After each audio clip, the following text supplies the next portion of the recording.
The bond this mother and daughter share is one of the strongest in the animal kingdom.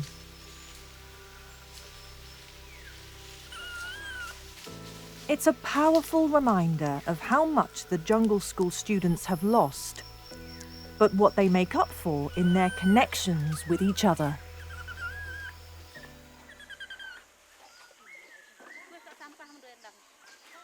At the Little East nursery class, while everyone is having fun, Weene's still struggling. She clings to vet Leah.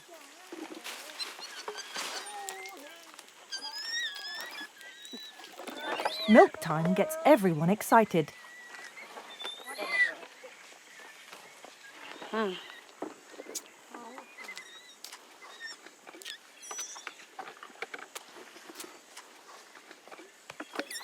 Whoops!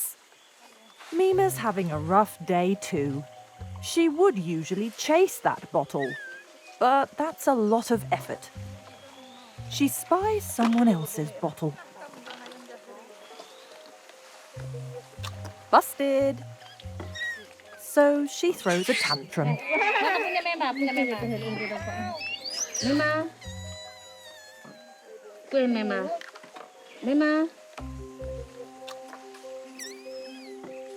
She just wants a bottle of her own.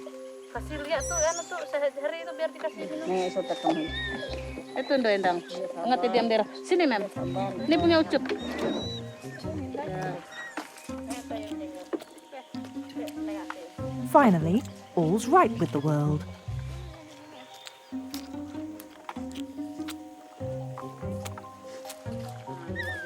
And after she's finished her milk, she's all smiles. Weene's been watching the drama from the sidelines. Vet Leah tries again to introduce these two sensitive one-year-olds. But Weene isn't letting go so easily. She needs to find her confidence if she's going to make friends and progress in forest school. Milk-happy Mima spies the newbie and goes in for a greeting. Weene tentatively reaches back.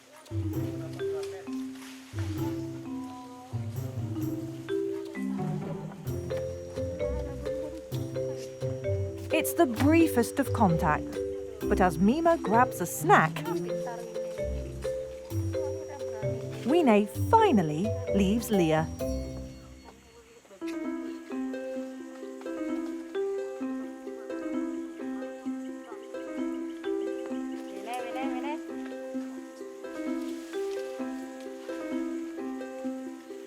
And suddenly, shy Weene is almost unrecognizable.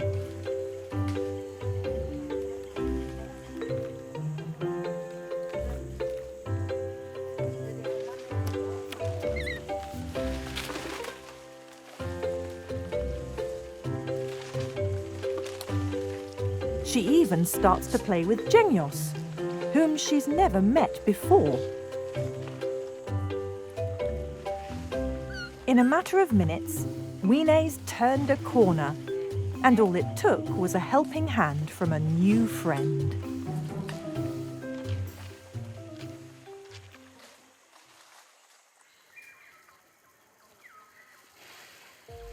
At the main compound, a celebrity orangutan is undergoing a different style of education.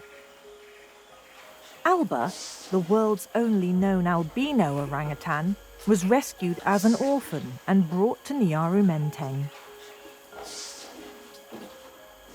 At 5 years, she's older than most orphans and deemed too wild to join jungle school.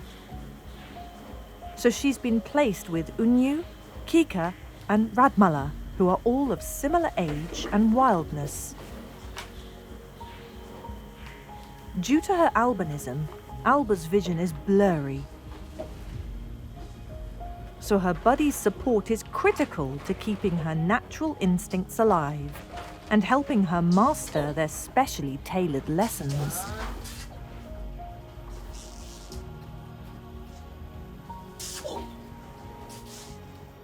Today, Alba and her entourage get brand new puzzle treats.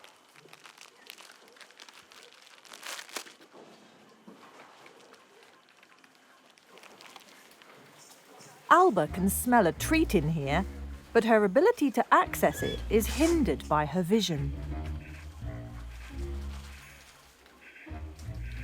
It's like a Rubik's Cube for orangutans, which is the whole point.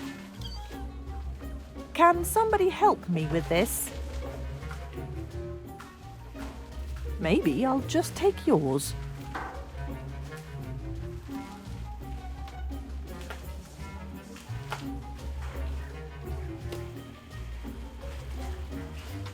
Alba stares at Kika, possibly to get some tips.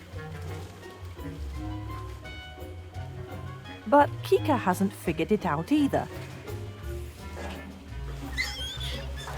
Alba isn't known for her patience.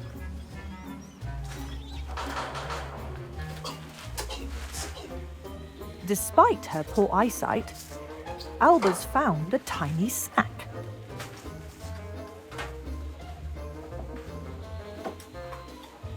What's this? It seems to be coming from above. It looks like Unyu has solved his puzzle. Despite her disability, Alba is very clever. She knows which friend to turn to for help. She copies, while Unyu supervises. It's popcorn. Alba wouldn't have been able to do this without her friend's help. So she shares. Even in this raggle-taggle group of orphans, everything is a team effort. Perhaps Alba has some tricks up her sleeve that she can contribute one day.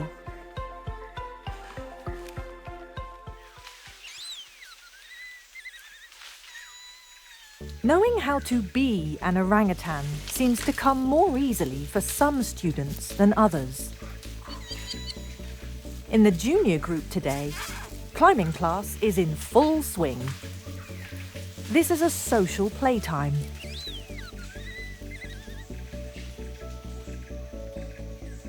As usual, tiny Malika keeps to herself.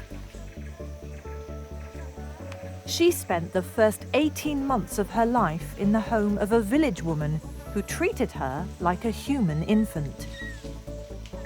Malika's been at jungle school for 6 months now, but she's still struggling to connect with the other orangutans.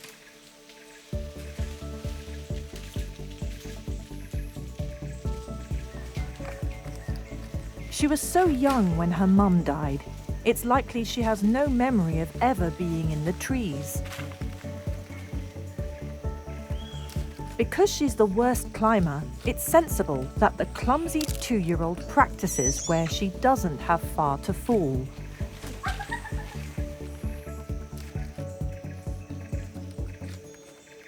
Stilt walking could be a positive stepping stone.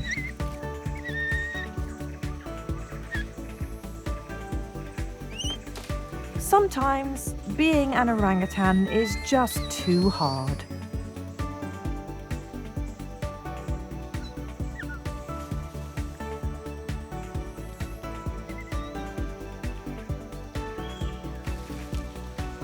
Her defeat attracts Mumit's attention.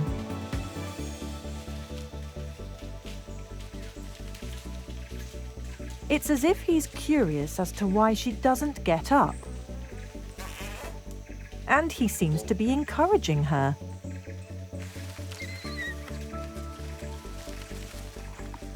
Come on, follow me.